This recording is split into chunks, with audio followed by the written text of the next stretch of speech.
Hello, everybody, and welcome to Know Your Shit podcast, where our knowledge and pride in what we do drives us to be excellent. My name is Josh Cadillac, and I'll be in the driver's seat for today's show as we learn how to stop just doing deals and learn how to start closing customers for life. And we do that by talking to some of the most successful people in different fields to see how they were able to achieve success and build a business they could be proud of. So without further ado, let's get started because we have a great show for you.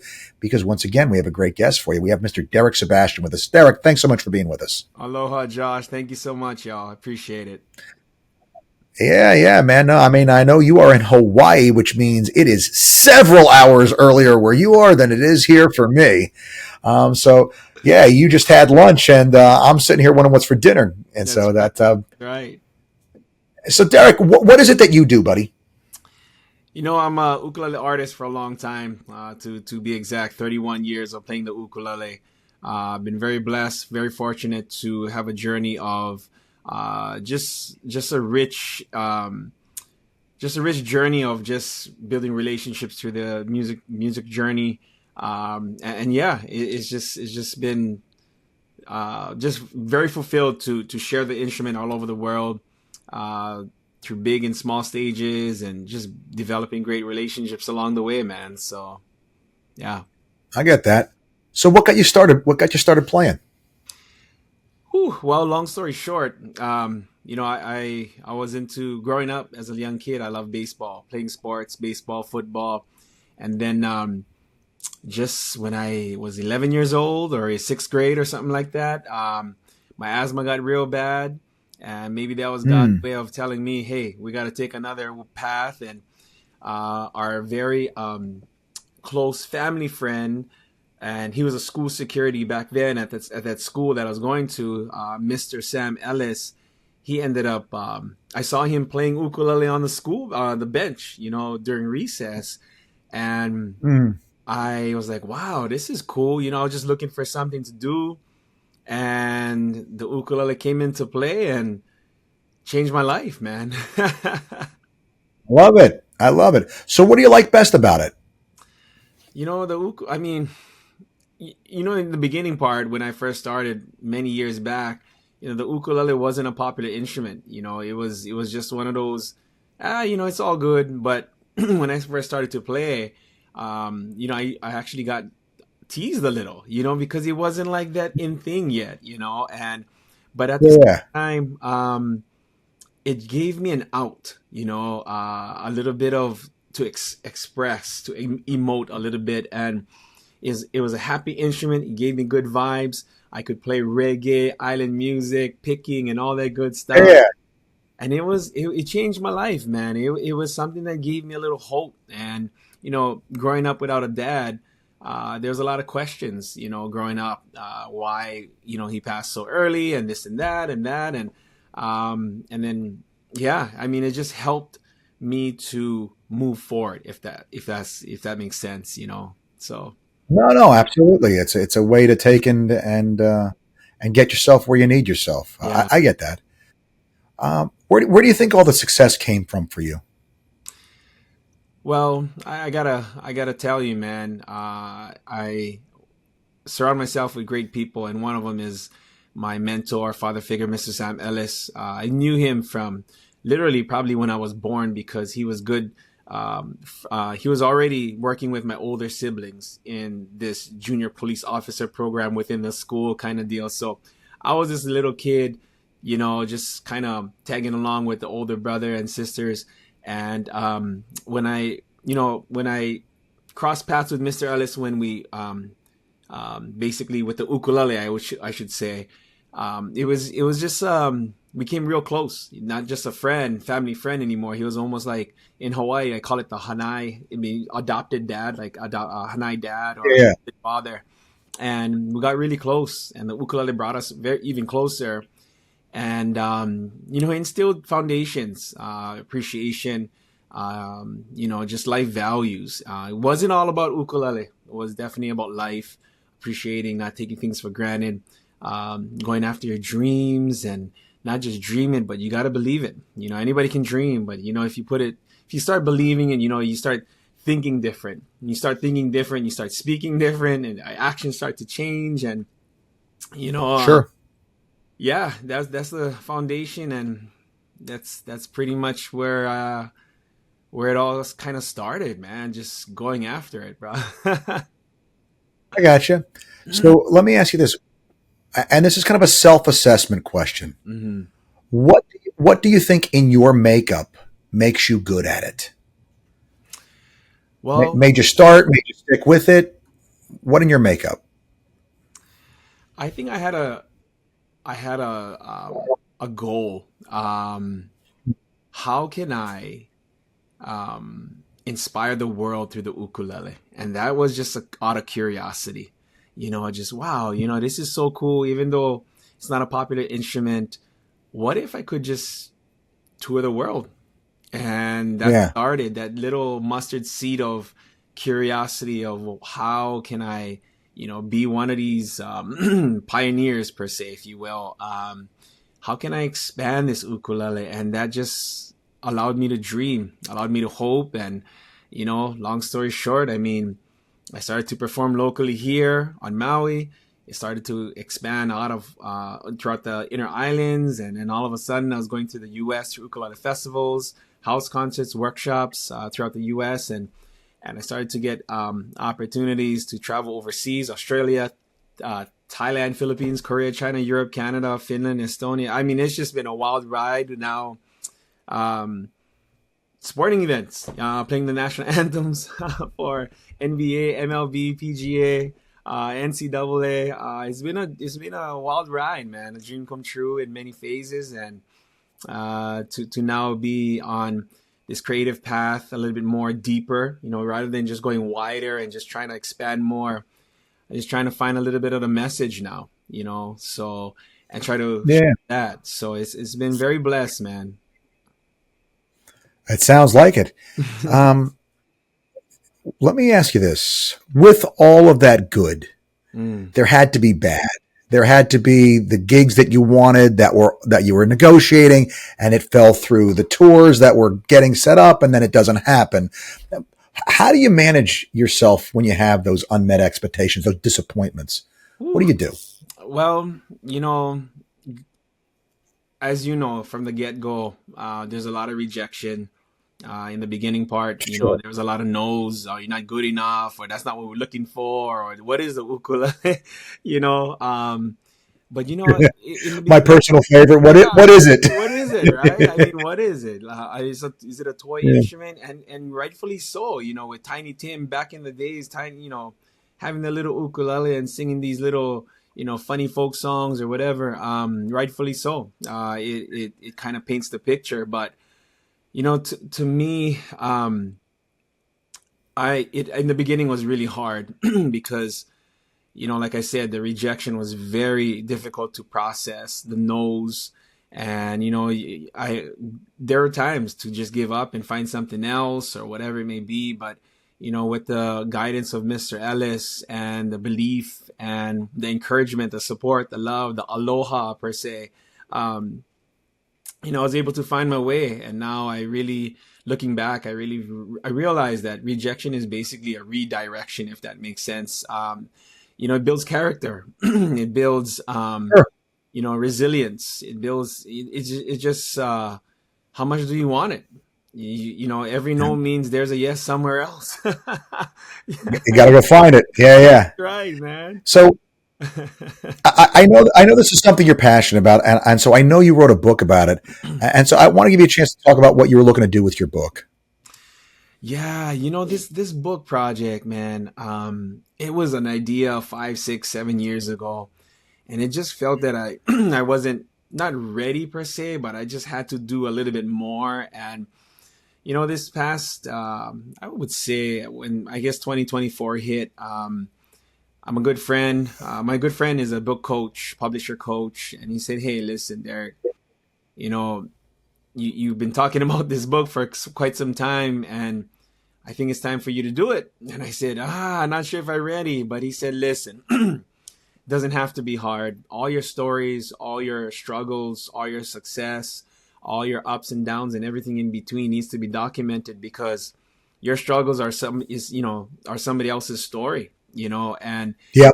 if anything, leave a legacy for your three boys and your wife, and maybe one day your grandchildren, your great grandchildren, they'll know this is your Papa or Derick Sebastian. This is it. And that really motivated me and struck some heartstrings. And that gave me a little bit of like, wow, maybe you're right. And I started to write and write and write. And this became a book of self empowerment, living with Aloha spirit. It's a message with it's a memoir with a message kind of book, and just basically manifesting your passion into your profession, through my stories of music, relationships, and struggles and everything else. So yeah. Gotcha. Can you give us a sneak peek of what's in there? Well, it's stories of obviously some success, struggles, and then it also had like it got like tips and exercises and some questions to kind of be a little bit more immersive, to engage the reader. Sure. Hopefully, my stories can relate to anybody who's trying to find their way and try to find their calling or passion per se. It also has a lot of some QR codes to link to my music. There's 5 sections, and just so happening, those 5 sections relate to five of some of my songs that I wrote. And so yeah, in the beginning of a section, you would scan the QR code. It'll have the lyrics, the music, and all that stuff. And then from there, hopefully that sets the tone. And there's like 4 or 5 chapters in each section. And then the next section is the same thing. And, it gives a little bit of Nice. Aloha flair to it That's as well, that's cool, man. That's different than what you usually see. That's very, very cool. So Uh, let me ask you. Yeah, man, that's awesome. I really like that. So let me ask you this: what do you think is the most important thing you've learned in the process of doing what you've done? hmm. Ooh, that's a great question, Josh. I You shoot for know, great ones. yeah. You the I man. don't often get there, but I try. I love it, brother. I follow your lead. But hey, that's a deep question. There's a kind of two answers for that question. In the beginning, when I first started, I was after trying to get on those big stages, man. I wanted to expand. I wanted to be under those lights and tour and all that stuff. And I Hmm. remember that I was in San Diego, I think. I was doing a ukulele festival out right in front of this harbor front, man. It was beautiful. And I remember just slowing down the whole performance, and I actually spoke about a song that I wrote and then I performed. And what really got me is when I looked up after that song, there was this lady who was really emotional and just crying up in front. And she came up to me after the show and she expressed how meaningful that song was to her, and it just reminded her, her story, her struggle, or whatever she was going through.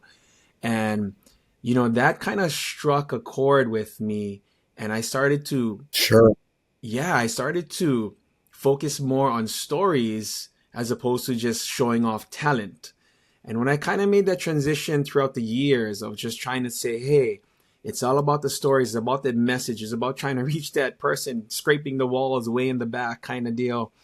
I realized that, looking back 31 years playing the ukulele, it's not the talent, man. It's that building the relationships, the success that I really, to me, that I really believe in. Success is all about building great relationships, because they support you regardless of what you do. They support you of who you are. And Sure. that's where I'm at, man. It's just beautiful relationships from people in the music industry, people in the film industry, sports, whatever it may be, family, friends, Ohana in that case. I mean, it's just No, no. yeah. I think I think music is really, really, really a powerful tool. I mean, nothing can move you.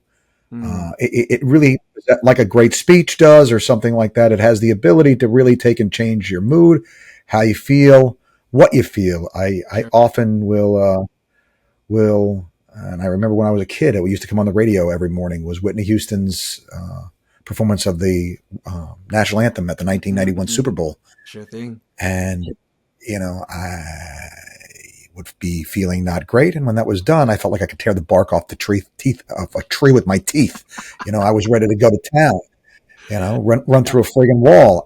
And so music has that ability to take and change your state of mind and change your frame of reference. And it's a really powerful tool. And the fact Yeah. that you've leveraged that into, the stories and everything else, this is combining multiple things that really has the ability to change people's state, Yeah. and using a series of tools together to take and make that and potentially open people up to profound life change. I think that's a beautiful thing that you're doing.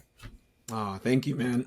I appreciate it for sure. And you too, man. Look at you. I mean, you have a great movement with your podcast, and you're smooth, my friend. And, we just try to take and do something good for people. So I want to give everybody a chance now that they understand what you do and kind of your bona fides, maybe to understand a little bit more about you. So I'm going to ask you questions that are a little bit more lightning roundish, just a little bit more first thing that comes to your mind. All right. What would you say you are most proud of in business that you've accomplished? Whew, well, I would say business wise, I've been doing, music full time for nearly 20 years. Hmm, Trying to find my way, man. that's, And that's impressive. yeah, Yeah, yeah. so That's good stuff. Similar question. What sure. are you most proud of in life that you've accomplished? Being a good husband and a good father and a God driven Nothing more person. important than Yeah, God first. Yeah, for sure. that. Amen to that, brother. What one piece of advice would you give our listeners? Love. You got to find love within yourself to spread love within the world. And whatever you do, as long as you have great intentions and you have love, I think you can move mountains, my friend. Yeah, yeah. No, I agree. It's one of the most powerful things out there. All right. What one book besides your book would you recommend? Whew. I read Rebel from Graham Cochran recently, and he's he really inspires me. He's an author now, but previously he was a musician just like me, and he went into the author field, speaking field, and Rebel is basically being you against the grain, and then doesn't, Mm. despite of whatever people think of you, you just do your thing, and you find your way. And I kind of relate to that in a way, and it's a great book. It's recent Yeah, hold the line. released it, yeah. So it's a Yeah, fast read, and it's a great read. So yeah. yeah. The ability to hold the line against all incoming. Mm-hmm. Yeah, Mm-hmm. that makes sense. Favorite movie of all time? Oh, can you like any movie, or I mean I Any movie. You've hmm. got one day left to live. What movie are you putting on? Oh my goodness, man! It's if I want to run through a wall, I'm gonna watch those war movies. You know what I'm saying? I love like Black I Hawk. hear you. Okay. Standing lone wolf. What is that A movie? Lone Survivor. Lone Survivor. Lone Oh Survivor. my gosh, that's like Yeah, yeah. I'm intrigued by that, man. I love I have friends and family that went through it, and I just give them props, and I always dreamt of being a pilot, and that kind of stuff just drives me, and but I do love inspiring movies too, like the Pursuit of to Happiness with, I think, Will Smith. I love those Will because it kind Smith. of drives the Great balance movie. of things. So it depends what mood I'm in, I guess. Yeah, sure. Absolutely. Um, famous person in history you'd want to meet if you could. Ooh, I would like to meet Denzel Washington. That 100%. Okay. Yeah. All right. Similar question, but a little bit more personal. Okay. What person from your past would you want to sit down with and have lunch with today if you could? Ooh. Honestly, it definitely would be my dad, who passed away when I was 3 years old.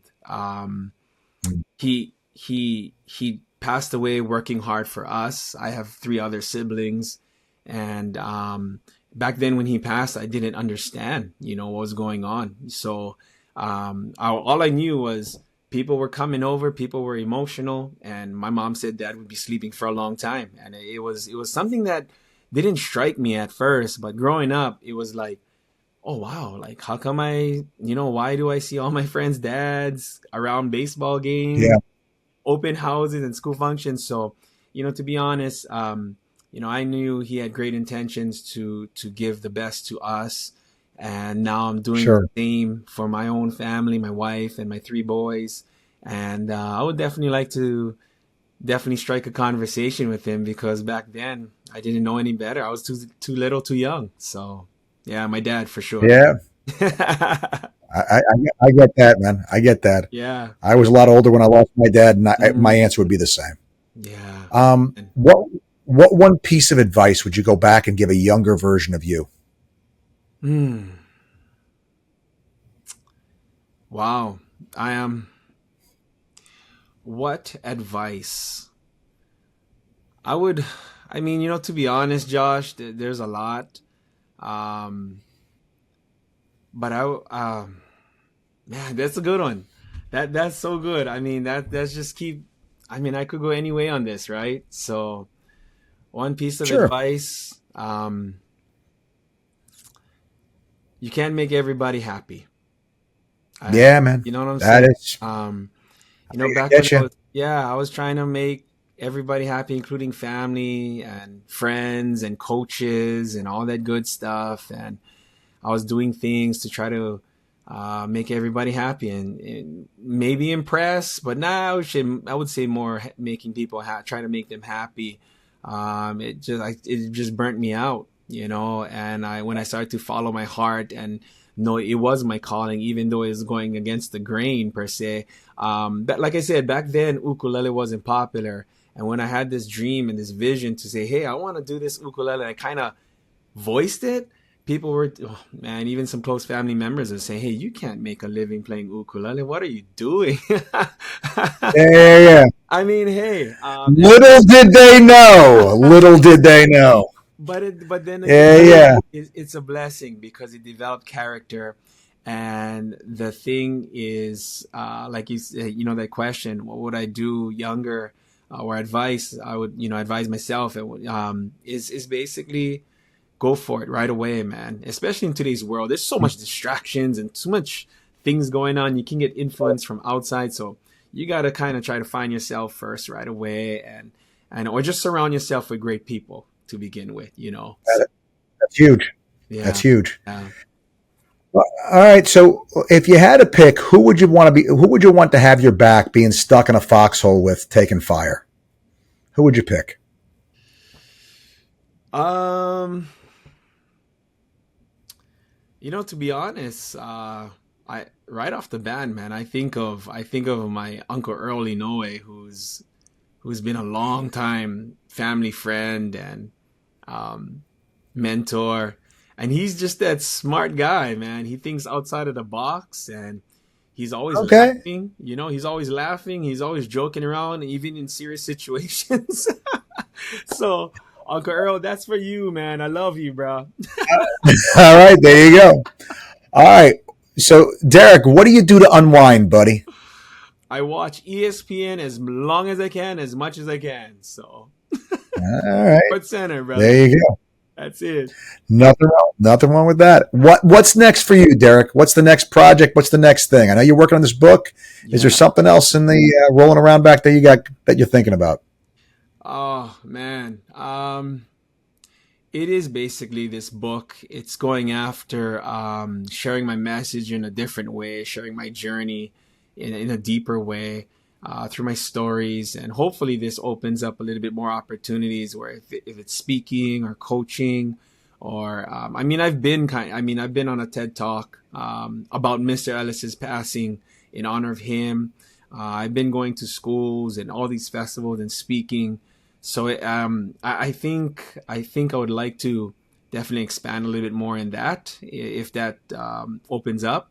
But the book for sure, that's a never ending journey, man. I'm not sure If you guys all ever tried to write a book, but this is the most difficult, longest, exhausting project I've ever been on. So now we just got done. It's kind of finalizing the phase right before printing. So we're about to start printing, and that's a whole nother journey, man, of Yes, it is. promoting and everything else, and all that good stuff. So yeah, I mean that's the new big thing right there, is being an author, and I'm gonna embrace it, and we're just gonna go for it. So All right, man.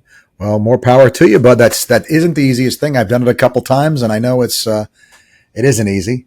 So, last question I really got for you, Derek. Where can people find you and find out more about your book and everything that you're doing? the best place is directly on my website, dericksebastian.com, Derick Sebastian.com, and you'll find every information that I've been up to, from music to weddings to music licensing to the book itself. And yeah, you can contact me and my socials there as well. So, we can just exchange aloha from there. So, Love it, love it. Well, Derek, thank you so much for your time and for coming on, for spending time with us, and for just the amazing joy that you bring with you, man. Thank you. Josh, it's been a pleasure, brother. You keep smiling back on the East Coast, all right? No stress. It's against the law. I hear you. I hear you. Even though it's game 3 tonight. Yeah, yeah. I hear you. I'll give the Yankees, brother. I like the Red Sox, like, even more. We're not friends anymore, so shoot, you're not gonna I'm do glad we this waited. whole I'm thing. glad we waited till the end to get that out. Yeah, yeah. Well, I want to thank the listeners too for hanging out with us. And thank you guys so much. Derek, thank you. Thank the listeners so much for spending their time with us, guys. I'm going to remind you, as I always do, there is never a good excuse not to know your shit. Till next time, guys.